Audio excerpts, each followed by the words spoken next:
মই শ্ৰী প্ৰশান্ত ফুকন ঈশ্বৰৰ নামত শপত খাই কওঁ যে বিধিৰ দ্বাৰা স্থাপিত ভাৰতৰ সংবিধানৰ প্ৰতি মই প্ৰকৃত বিশ্বাস আৰু আনুগত্য পোষণ কৰিম। মই ভাৰতৰ সাৰ্বভৌমত্ব আৰু অখণ্ডতা ৰক্ষা কৰিম।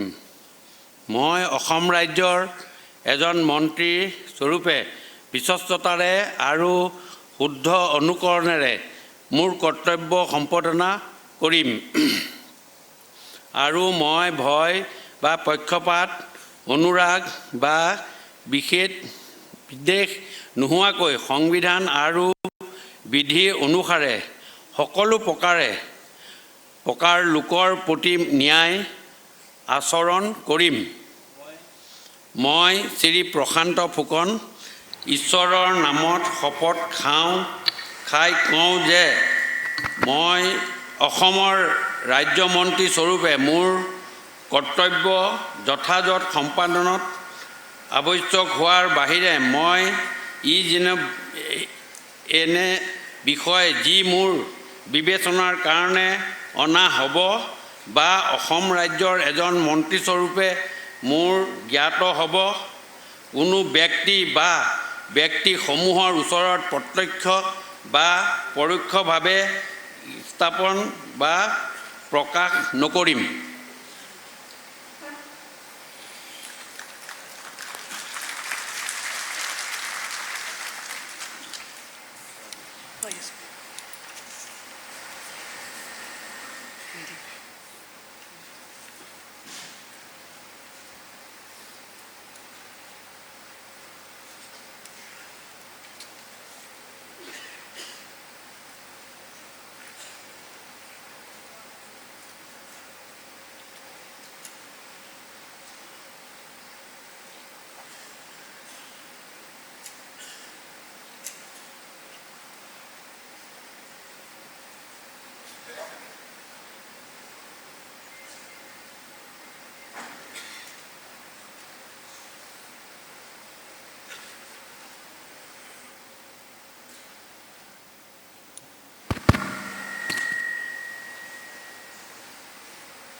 बहुत शुभकामनाएं और बहुत बधाई।